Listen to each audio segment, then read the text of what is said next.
ہم سب کی نظریں مریخ اور دوسرے سیاروں پر لگی ہیں زندگی کی تلاش میں، لیکن کیا ہو اگر میں کہوں کہ ایلینز یا کم از کم ایلینز جیسی مخلوقات ہماری اپنی زمین پر، ہمارے گہرے تاریک جنگلوں میں چھپی بیٹھی ہیں؟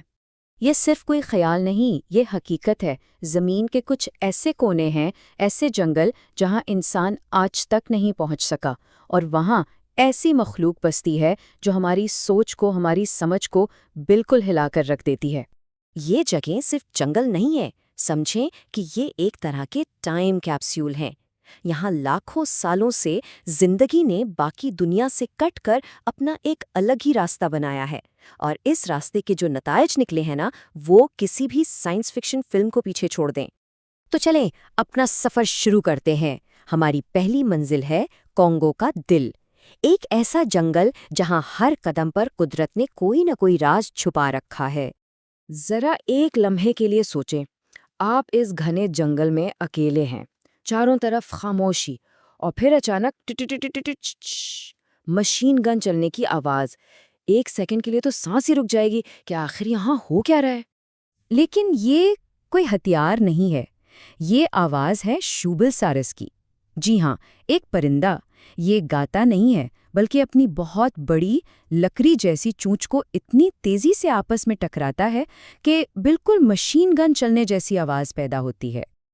اور بات صرف آواز کی نہیں ہے، ماہرین اسے صرف ایک عام پرندہ نہیں مانتے۔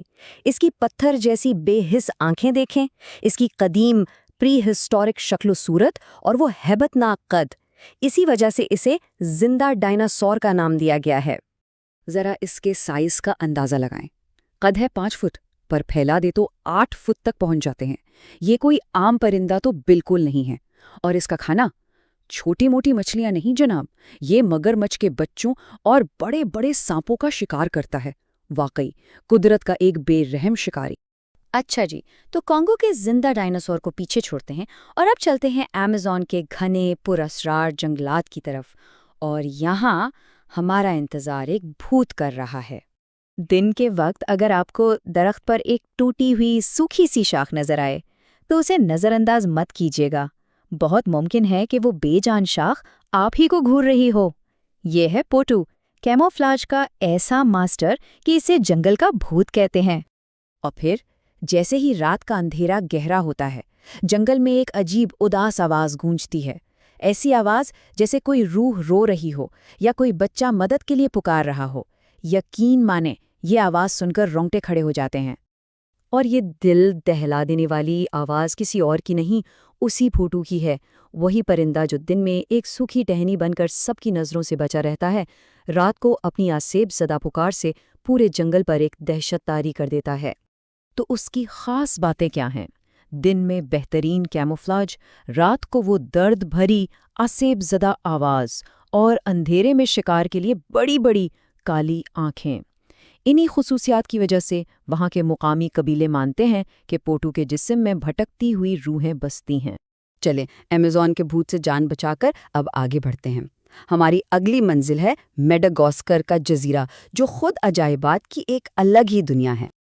اور یہاں ہماری ملاقات ایک ایسے جاندار سے ہوتی ہے جسے وہاں کے لوگ موت کا فرشتہ کہتے ہیں۔ نام ہے اس کا آئے آئے۔ سوال یہ ہے کہ آخر اس میں ایسی کیا بات ہے کہ اسے اتنا خوفناک نام دیا گیا؟ اس کا جواب چھپا ہے اس کے شکار کرنے کے بالکل انوکھے طریقے میں۔ یہ کیا کرتا ہے، اپنی لمبی پتلی سی بیچ کی انگلی سے درخت کی چھال پر ٹک ٹک کرتا ہے، جیسے کوئی دروازہ کھٹکھٹا رہا ہو۔ پھر اپنے بڑے بڑے کانوں سے لکڑی کے اندر کیڑوں کی ہلکی سی حرکت کو بھی سن لیتا ہے۔ جہاں کیڑا ملا وہاں اپنے تیز دانتوں سے سوراخ کرتا ہے، اور پھر اسی انگلی کو ایک اوزار کی طرح اندر ڈال کر کیڑے کو باہر نکال لیتا ہے۔ اور یہی اس کی ہڈی جیسی عجیب انگلی ایک خوفناک وہم کی وجہ ہے۔ وہاں کے لوگوں کا ماننا ہے کہ اگر آئے آئے اپنی یہ انگلی کسی انسان کی طرف اٹھا دے تو اس کی موت پکی ہے۔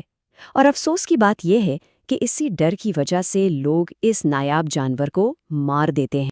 تو ہمارے اس سفر کی آخری منزل آسٹریلیا کے گھنے جنگل ہیں، جہاں ہم ملنے والے ہیں دنیا کے سب سے خطرناک پرندے سے۔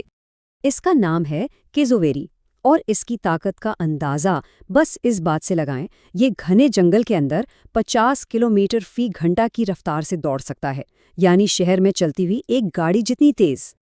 اور یہ صرف تیز نہیں ہے بلکہ بہت پھرتیلا بھی ہے۔ یہ کھڑے کھڑے 7 فٹ اونچی چھلانگ لگا سکتا ہے، مطلب ایک عام انسان کے سر کے اوپر سے آرام سے گزر سکتا ہے۔ اور اب بات کرتے ہیں اس کے سب سے خطرناک ہتھیار کی۔ اس کے پیر میں ایک 5 انچ لمبا خنجر جیسا تیز ناخن ہوتا ہے جو کسی بھی چیز کو چیرنے پھاڑنے کے لیے کافی ہے۔ یہ کتنا خطرناک ہے اس کا اندازہ اس ایک بات سے ہو جائے گا۔ دوسری جنگ عظیم کے دوران فوجیوں کو یہ وارننگ دی جاتی کی کہ وہ دشمن سے زیادہ کیسویری کے علاقے میں جانے سے بچے۔ تو ہمارا یہ سفر یہاں ختم ہوتا ہے۔ ہم نے چند ایسی مخلوقات دیکھیں جو واقعی یہ ثابت کرتی ہیں کہ ارتقاء یعنی ایولیوشن ایک بہت بڑا آرٹسٹ ہے۔ ذرا دوبارہ سوچیں، ان میں سے ہر ایک جاندار قدرت کا ایک ماسٹر پیس ہے۔ شوبل جو ہمیں کروڑوں سال پرانے وقت میں لے جاتا ہے، پوٹو جو نظر کے دھوکے کا بادشاہ ہے، آئے جس نے اپنے جسم کو ہی ایک ٹول کٹ بنا لیا، اور کیسوری جو آج کے دور کا ایک ڈائناسور ہے اور اپنی سلطنت کی حفاظت کرنا خوب جانتا ہے۔ یہ تو وہ چند جاندار ہیں جنہیں ہم نے ڈھونڈ لیا ہے، لیکن ذرا سوچئے، ان جنگلوں کے گہرے تاریک سایوں میں ابھی اور کتنے راز اور کتنے ایسے ہی عجوبے دریافت ہونے کا انتظار کر رہے ہیں۔